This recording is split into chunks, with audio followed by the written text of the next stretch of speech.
Hey guys, Anthony Reese here with ARE Drywall and Drywall Repair here in North Texas.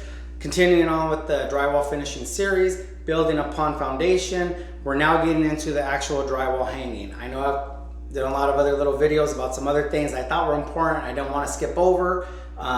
So here we're going to start getting into the drywall finishing. Now, there's two caveats to things I said before about standard, vertical, stand up, lay down drywall. When you do your ceilings, you always have to do standard. The only time you can get away from it is if the drywall is going to fit it. So if you have a ceiling or a room that's 8 foot by 8 foot, that means that you can put 2 full sheets with only one seam down the middle.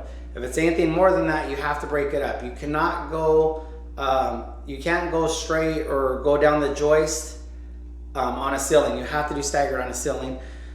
That's what I was taught by the hangers. I don't know, but I could see, there's a lot of movement, whatever.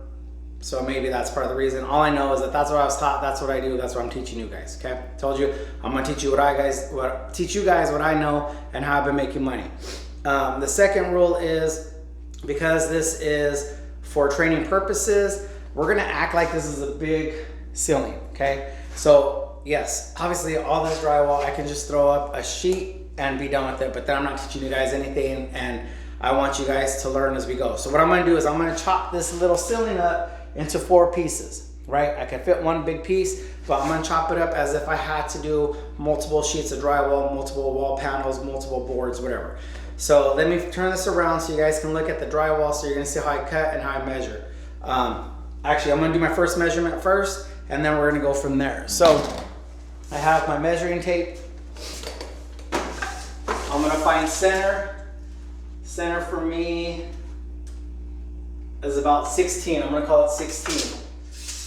And off the first stud to my center stud, I'm at, let's say 22 3/4. So I'm gonna take my pencil. I'm gonna write down somewhere. You can have paper, you can have whatever. So I'm gonna say 16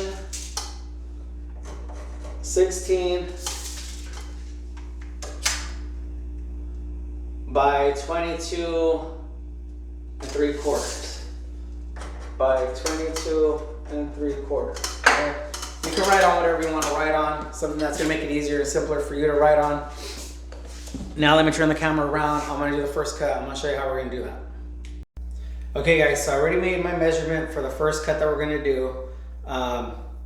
And what the method I'm going to use, because it's only 16 inches on my rip, is I'm going to go ahead and use the chopstick method, because I can do 16 inches. Now, something very important. I was taught you always hang your ceilings and your lids first, right? A lid is what we call ceiling, okay? You always work from top down. You hang your ceilings first and then your walls. When you're mudding, you mud your ceilings first and you work your way down, because if mud drops, that's what happens, okay? So I see a lot of people, I'm not sure, different states, different countries, not countries, different counties, whatever, maybe they're taught different, but it irks me to no end on when someone has a huge gap from their ceiling to their wall. And I think it's because they hang their walls first, and instead of butting it up tight to there, then you have a gap because you hung the ceilings last. So that's just something that I want to throw out there. If you're hanging your own drywall, please hang the drywall on the ceiling first. That way it prevents any gaps. You can go all the way tight when you're pushing up on your walls, and that just makes it a lot easier for when you're taping bedding. I will say, when I'm going to hang the walls here, I'm going to mess up on purpose, because I want to teach you what happens when you do have those gaps. How do you overcome it? How do you go past that? So I am going to show you that part. Other than that, like I said, I know it's 16 inches. So I'm gonna go ahead and make that first cut. So using the chopstick technique, I'm gonna find 16. Oh, I know what I was gonna say. It doesn't matter if you're a little bit off on your hanging. Here, it really doesn't. That's why tape embedders can make good money, because if you know how to fix bad drywall or drywall hanging, then you can make them look good when their drywall hanging is bad. Now, in my company, I do the framing when need be, drywall hanging, tape bed, texture, and paint. I do it all with my company. But some people only do one or the other. So if you're only doing the taping, get real good at the taping, because it doesn't matter how bad the hanging is. And if the hanging is really bad, just don't take that job, right? Or offer to rehang it for whatever the price is. Just throwing that out there. Anyways, you can be a little bit off. It doesn't matter. You know, you can cut ugly drywall. Your finished work should be the one that's gonna make it shine. So 16 inches, let's get on it.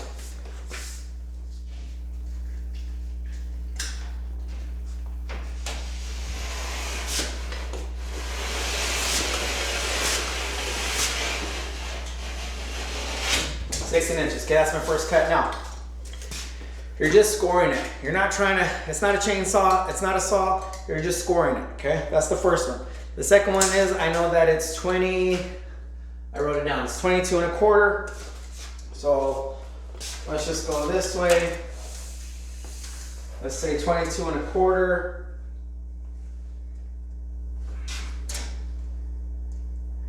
No, it's 22 3/4.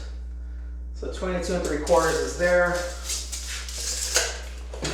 I'm going to use my square. 22 3/4.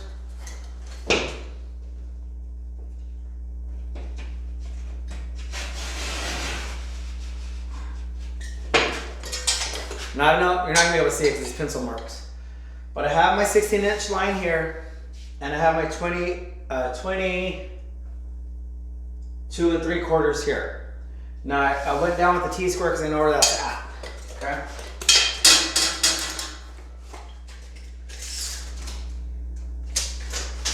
Okay, so what you're gonna do next is you're gonna break the board, and then you're gonna cut all the way through, okay?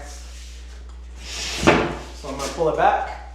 I'm gonna give it a couple taps in the back, just enough to break it slightly, okay? You're gonna take your knife.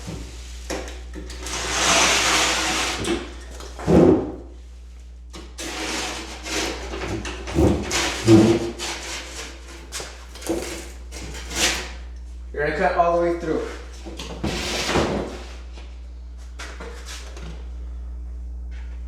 And then the same thing for this part.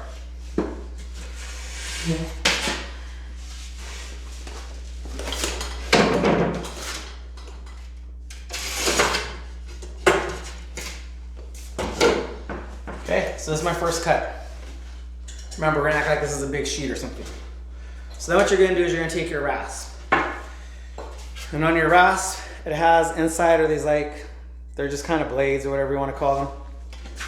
So in Spanish, they have this, we call in English is a snow cone, right? So in Spanish is a raspado. It's the same thing as a snow cone. Well, that's where I think they got the word rasp, like raspado, rasp. And you're just gonna clean your edges, okay? So you already have one edge that's clean because that's the factory, have one edge that's clean because that's the factory, but these are the two edges that we cut. So you're just gonna give it a quick shave. Okay, you're gonna clean that edge up. Now, we can shave it this way, but you don't have to buy a rasp. I have a buddy that I work with, a 70-year-old guy. His name's Steve. Steve, what is your last name, Steve? Steve, damn, it escapes my mind. But anyways, he taught me, okay, you take your blade, right? And you're gonna go straight with it, okay? Can you see that? You go straight. And you're just gonna go down or up. That's probably good, okay?